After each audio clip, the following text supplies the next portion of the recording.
오늘 하나님 말씀은 역대상 13장 9절에서 14절 말씀입니다. 역대상 13장 9절에서 14절까지 말씀입니다. 기돈의 타작마당에 이르러서는 소들이 뛰므로 웃사가 손을 펴서 궤를 붙들었더니 웃사가 손을 펴서 궤를 붙들므로 말미암아 여호와께서 진노하사 치심에 그가 거기 하나님 앞에서 죽으니라. 여호와께서 웃사의 몸을 찢으셨으므로 다윗이 노하여 그곳을 베레스 웃사라 부르니 그 이름이 오늘까지 이르니라. 그날에 다윗이 하나님을 두려워하여 이르되 내가 어떻게 하나님의 궤를 내 곳으로 오게 하리요 하고 다윗이 궤를 옮겨 자기가 있는 다윗성으로 메어들이지 못하고 그 대신 가드 사람 오베데돔의 집으로 메어가니라. 하나님의 궤가 오베데돔의 집에서 그의 가족과 함께 석 달을 있으니라. 여호와께서 오베데돔의 집과 그 모든 소유에 복을 내리셨더라. 아멘. 네, 예배자의 축복이라는 제목으로 오늘 말씀을 증거하겠습니다. 예배자의 정체성이 우리 굉장히 중요합니다. 우리가 예배를 드리면서 하나님은요, 우리의 생각을 말씀으로 치유하시고 우리의 마음과 육신까지 말씀으로 치유하시는 줄 믿습니다. 그러면요, 우리가 예배를 드리면서요, 어떤 변화가 일어나야 되냐? 나 자신을요, 하나님의 시각으로 바라봐야 되죠. 우리는요, 끊임없이 내면의 언어가 불신앙적이고 부정적일 때가 많습니다. 강단엔 선포돼요. 하나님의 사람입니다. 당신은 하나님이 쓰시는 사람입니다. 그런데 정작 내면에서는 에이 내가 설마 나는 그런 자격이 안 돼. 나는 너무 부족한 사람이야. 그렇게 내 안에서 계속 불신앙적인 부분이 일어나거든요. 예수님께서 베드로를 보실 때 그의 무식함, 성격적인 장애 이런 것들은 크게 언급하지 않으십니다. 나를 따라오라. 너희가 사람을 낚는 어부가 되게 하리라. 정말 그 말씀이 이루어지잖아요. 3년도 안 돼서 한 번의 설교로 3,000명, 5,000명 회심하는 파워 사역자가 되지 않습니까? 또 성경에 보면 기드온이라는 사람이 나옵니다. 기드온이 굉장히 그 나라가 침략에 당하고 어려운 상황이죠. 그때 하나님의 사자가 나타나서 이렇게 이야기합니다. 사사기 6장 12절에 보니까요. 큰 용사여 여호와께서 너와 함께 계시도다. 하나님은 기드온을 큰 용사로 바라보시죠. 근데 사사기 6장 15절에 보니까요. 그러나 기드온이 그에게 대답하되 오 주여 내가 무엇으로 이스라엘을 구원하리까 보소서 나의 집은 므낫세 중에 극히 약하고 나는 내 아버지의 집에서 가장 작은 자니이다. 우리는 계속 내 자신을 깎아내려요. 또 불신앙적인 요소가 생각과 마음이 계속 일어납니다. 그러나 하나님은요 우리를 큰 용사로 바라보시는 줄 믿습니다. 그래서 변화된 기드온과 300용사가 어떤 일이 일어납니까? 사사기 7장 20절에 보니까요. 세대가 나팔을 불며 항아리를 부수고 왼손에 횃불을 들고 오른손에 나팔을 들으며 불며 외쳐 이르되 여호와와 기드온의 칼이다 하고 지금 여호와의 기드온의 칼로 인해서 미디안 군대를 이기고 승리하고 있습니다. 근데 여호와와 기드온의 칼이다. 말씀에 붙잡히면요. 하나님께 묻혀가는 거라니까요. 우리도 마찬가지 아니겠습니까? 강단의 말씀 붙잡고 성경의 말씀에 붙잡고 기도하는 사람은요. 우리는 너무나 연약한 존재지만 하나님이 우리를 강한 손으로 붙들어 주시는 줄 확신합니다. 오늘 본문의 내용은요. 다윗이 왕이 됐습니다. 30세 왕이 됐죠. 그리고 가장 먼저 한 일이 무엇이냐? 언약궤를 가지고 와서 예배를 회복하는 일이었어요. 다윗의 중심엔 항상 무엇이 있습니까? 하나님을 예배하는 예배자의 중심이 있었죠. 그래서 온 마음을 향해 드리는 예배를 통해서 내 마음에 합한 자라는 저와 우리 영혼의 성도님들 되시길 바라겠습니다. 첫 번째로는 하나님이 받으시는 예배입니다. 오늘 본문 역대상 13장 3절에 보니까요. 우리가 우리 하나님의 궤를 우리에게로 옮겨오자. 사울 때에는 우리가 궤 앞에 묻지 아니하였느니라.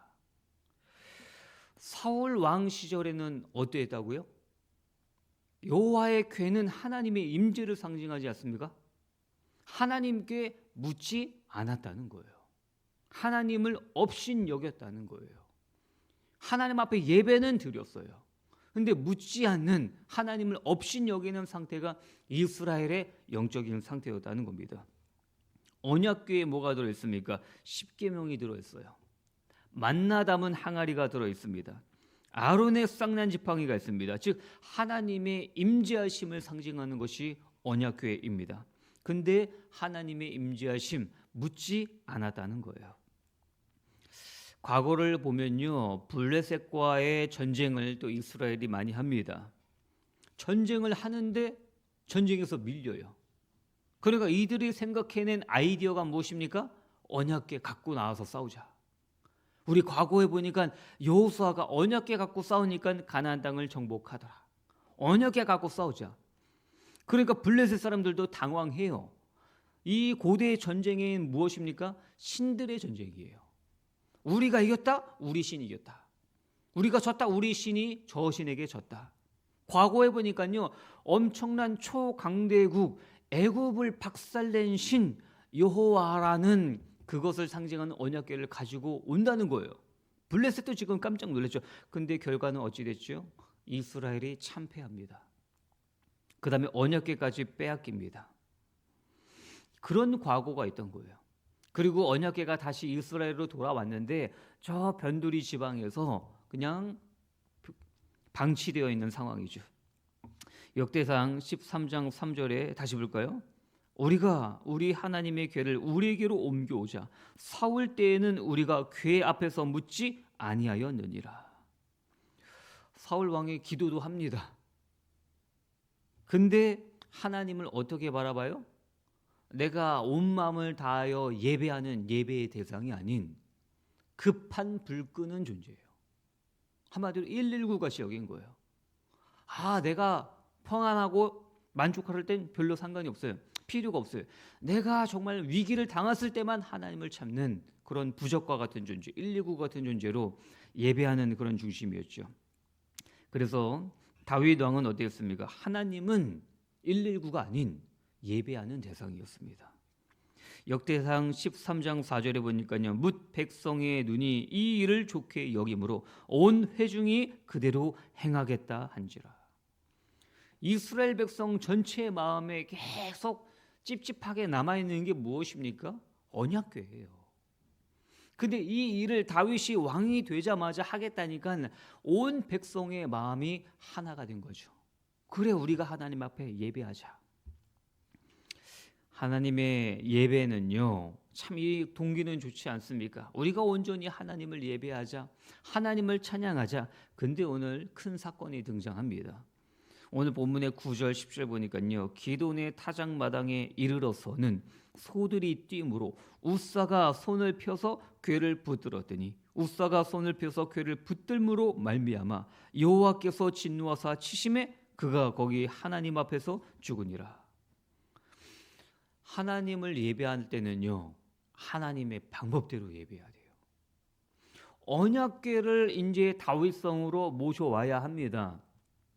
근데 어떻게 모셔왔어요? 하나님의 말씀이 아닌 자기 생각대로 가져온 거예요.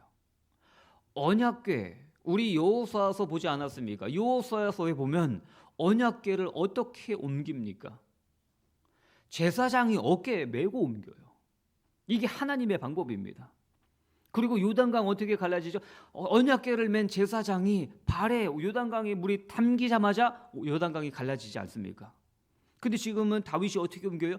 수레에 담아서, 지금으로 치면요, 가장 최고급 승용차, 가장 좋은 의전을 해가지고 이 하나님을 섬기겠다는 거예요. 근데 하나님의 방법은 그게 아니었던 거죠. 민수기 4장 15절에 보니까요, 진영을 떠날 때에는 아론과 그의 아들들이 성소와 성소의 모든 기구 덮는 일을 마치거든 고앗 자손들이 와서 맬 것이니라. 그러나 성물은 만지지 말라. 그들이 죽으리라. 회막 물건 중에서 이것들은 고앗 자손이 맬 것이며, 고앗 자손이 이 한 짧은 구절에 두 번이나 나와요. 고앗 자손이 이 언약궤를 메고 가는 게 하나님의 방법인데 그 사실을 확인하지도 않고 생각지도 않고 하나님의 방법지 아닌 자기 마음대로 열심으로 옮기다가 지금 우사라는 다윗의 충신이 죽는 사건이 발생합니다. 다윗의 실수가 무엇입니까? 예배하는 열정은 뜨거워요. 근데 말씀을 확인하지 않았어요. 자기 나름대로 예배한 거예요. 우리가 적용할 부분이 있습니다. 내 안에 우사가 있어요. 내 안에 나의 열심으로 하고자 하는 사역, 그런 부분이 있습니다. 그런 내 안에 내 열심이 아닌 성경을 읽고 강단의 말씀을 확인하면서 하나님의 방법대로 예배를 하고 성령 인도받는 우리 예언의 성도님들 되시길 바라겠습니다. 두 번째로는 기쁨과 감사가 넘치는 예배입니다. 오늘 보면 13절 보니까요, 다윗이 궤를 옮겨 자기가 있는 다윗성으로 메어드리지 못하고 그 대신 가드 사람 오베데돔의 집으로 메어가니라. 오베데돔이 갑자기 등장합니다. 이 사람은요, 언약궤를 맬 수 있는 고앗 자손입니다. 이 오베데돔 집에 3개월 동안 언약궤가 있죠. 근데 어떤 일이 일어나냐? 오베데돔의 집에 하나님의 축복을 하세요. 3개월이면요 짧은 기간이지 않습니까? 그 짧은 기간 동안 누구나 봐도 이 집이 축복을 받았다는 것을 알 수 있을 정도로 하나님이 이 집을 축복하십니다. 역대상 26장에 보면요, 오벳에돔의 후손들이 많아져요.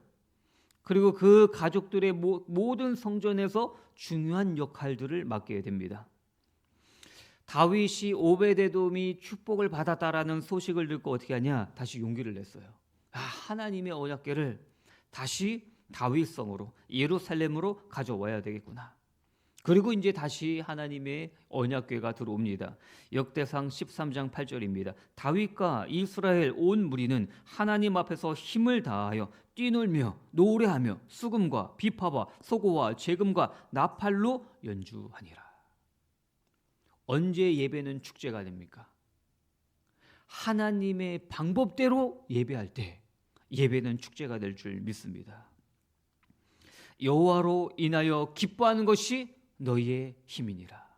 이 말씀의 주인공이 다윗과 저와 여러분들 되시길 바라겠습니다. 그러면요, 역대상 16장 40절 보니까요, 항상 아침 저녁으로 번제단 위에 여호와께 번제를 드리되 여호와의 율법에 기록하여 이스라엘에게 명령하신 대로 다 준행하게 하였고. 하나님 앞에 번제를 드리는 게 이 구약시대 예배 아니겠습니까? 그런데 지금 다윗이 어떤 중심으로 예배드려요? 여호와의 기록된 말씀 중심의 예배. 전에 말씀을 확인하지 않았다가 사건을 당하잖아요. 사고가 났잖아요. 그래서 지금 다윗이 이스라엘 모든 백성들이 하나님의 말씀을 준행하도록 권면을 하고 있는 상황이죠. 저희가 종교개혁 이전에 또 카톨릭, 천주교에서 오신 분들도 계실 것입니다. 천주교는 예배 형식이요, 말씀 중심이 아닙니다. 의식 중심이에요. 순서 중심이에요. 성례 중심입니다. 근데 종교 개혁을 거치면서 우리 개신교가 어떤 중심의 예배를 드리게 됐습니까? 말씀 중심의, 성경 중심의 예배를 드리게 된 거예요. 그만큼 예배를 통해서 하나님의 말씀을 확인하고 말씀대로 우리의 삶을 적용하는 게 중요한 부분이죠. 역대상 16장 41절 보니까요, 또 여호와의 인자하심이 영원하심으로 그들과 함께 해만과 여두둔과 그리고 택함을 받아 지명된 나머지 사람을 세워 감사하게 하였고. 다윗이 어떤 명령을 내려요? 어떻게 권면을 해요? 감사하라는 거예요. 이게 우리의 삶의 수준 아니겠습니까? 우리 디모데전서 2장 지난주 강단이죠. 뭡니까? 간구와 기도와 도고와 감사를 하되. 점진적인 발전이라 말씀하셨죠. 가장 최고의 기도가 무엇입니까? 감사 기도예요. 내가 지금 문제 있습니까? 상황이 너무나 낙심됩니까? 근데 감사 기도예요. 왜 그렇습니까? 이미 하나님이 응답하셨습니다. 이미 이 문제, 크고 작은 문제, 이 광야를 거쳐서 하나님이 나를 연단하시고 의의 열매를 맺히게 하셨습니다. 나에게 미래의 일이지만 아직 상황은 변하지 않았지만 믿음으로 감사하면서 기도하는 거 아니겠습니까? 그리고 역대상 16장 43절 보니까요. 이에 뭇 백성은 각각 그 집으로 돌아가고 다윗도 자기 집을 위하여 축복하려고 돌아가더라. 여기서 중요한 영적인 법칙을 우리가 발견할 수 있죠. 교회에 나오니까 너무 좋아요. 교회에서 예배드리니까 너무 행복해요. 성령이 충만해요. 감사가 충만해요. 그리고 집에 가서 애들을 잡아요. 그럼 안 되죠. 너 일로 와봐. 오늘의 만나 했냐? 너 오늘의 만나 사왔어? 한번 점검해 보자. 너 큐티했어? 너 기도해? 아니죠. 성령 충만한 상태에서 집에 가서 뭐 한다고요? 가정을 축복하는 다윗입니다. 지금 아이들이 안 돼. 큐티를 딱 엄마가 딱 사줬는데 하나도 안 써. 쳐다보지도 않아. 막 화가 막 여기까지 와요. 그래도 우리는 축복해야 돼요. 어떤 마음입니까? 이 자녀가 나의 기도를 통해서 부모님의 뒷모습을 바라보고 다 자라지 않습니까? 영학이, 유학이 그때만 부모님의 뒷모습을 바라보는 게 아니라요. 초등학생이 되든 중학생이 되든 대학생이 되든 한 집에 살면요 영향력을 받게 되어 있어요. 우리 부모님이 참 예배 가운데 우리 남편을 축복하고 아내를 축복하고 자녀들을 축복하는 그런 하나님의 사람이구나. 성령의 사람이구나. 이게 우리가 성경을 통해 실천해야 할 하나님의 말씀인 줄 믿습니다. 결론적으로 말씀드리겠습니다. 우리는요 날마다 은혜에 목말라야 돼요. 하나님은 목마른 자에게 주십니다. 목마르지도 않은데 주시지 않아요. 하나님, 저는 하나님의 은혜에 목마릅니다. 예수 그리스도 보혈의 공로에 날마다 감격합니다. 부활의 권능으로 만왕의 왕이 되신 예수 그리스도께서 나의 왕이십니다. 그분의 은혜를 날마다 갈망합니다. 그러면요 은혜 받으면 어떻게 됩니까? 입술이 변해요. 나의 언어가 변해요. 반대로요 은혜 받고 싶으세요? 입술을 바꿔보세요. 나의 언어를 바꿔보세요. 의도적으로 바꿔보세요. 날마다 감사를 선포하세요. 기쁨과 찬양을 하세요. 그러면요 나의 은혜를 사모하게 된다니까요. 둘러보십시오. 오늘 아침에 눈 뜨고 나자마자 우리가 뭘 했습니까? 우리가 인간은요 언어라는 게 있어요. 아침에 눈 뜨자마자 딱 핸드폰을 쳐다봐도요 시간이 몇 시인가, 연락이 온 게 없나, 다 모든 것이 언어로 되어 있어요. 오늘 여기 와서 제가 지금 한글로 언어를 선포합니다. 모든 것이 언어로 되어 있어요. 우리가 오면서 글씨, 여기 있는 뭐 표지판들, 현수막들 다 언어로 되어 있어요. 인간은요 눈 뜨고 눈 감자마자 모든 것이 다 언어로 되어 있습니다. 그럼요 우리의 언어가 거룩합니까? 내가 바라보는 그 언어가 성령 충만한 언어입니까? 내 생각과 내 마음과 내 입술에서 나오는 언어가 어떤 언어들입니까? 날마다 답답하다, 스트레스 받는다, 힘들어 죽겠다. 혹시 그런 게 항상 내 입술에 나옵니까? 큰일 나요. 그게 나의 지금 영적인 상태입니다. 그러면 우리 영적인 상태 바꾸는 방법은 너무 심플하죠. 언어를 바꾸면 돼요. 그래서 성경을 보십시오. 성경의 거룩한 하나님의 이 살아있는 말씀이 막 내 안에 스며드는 거 아니겠습니까? 그래서 오늘 이 자리에 나서 기도하는 거예요. 문제를 갖고 기도하지만 기도가 끝날 때쯤은 항상 하나님이 감사를 주세요. 은혜를 주세요. 그게 하나님이 함께 하시는 거 아니겠습니까? 그래서요 언어가 성령 충만합니까? 내가 성령 충만한 거예요. 언어가 풍성해지셨습니까? 내 삶이 풍성해져요. 그런 응답, 그리고 이 풍성한 예수 그리스도의 생명을 우린 전해야 돼요. 왜 교회가 6월 15일 새생명 초청주일이라는 이 장을 마련합니까? 안 하면 어색하니까? 아니에요. 할 때 됐으니까? 아니에요. 이 장을 마련해서 우리 예언의 성도님들이 기도하셔야 돼요. 하나님, 내가 지금 내 코가 석자 같지만 이 영혼을 위해 기도합니다. 이 전도 대상자 위해 기도합니다. 교회를 쉬고 있는 회복자들 위해 기도하겠습니다. 그래서 날마다 언어가 거룩해지고 성령 충만한 하나님의 말씀에 순종하는 그런 예언의 성도님들 다 되시길 예수 그리스도 이름으로 소망합니다.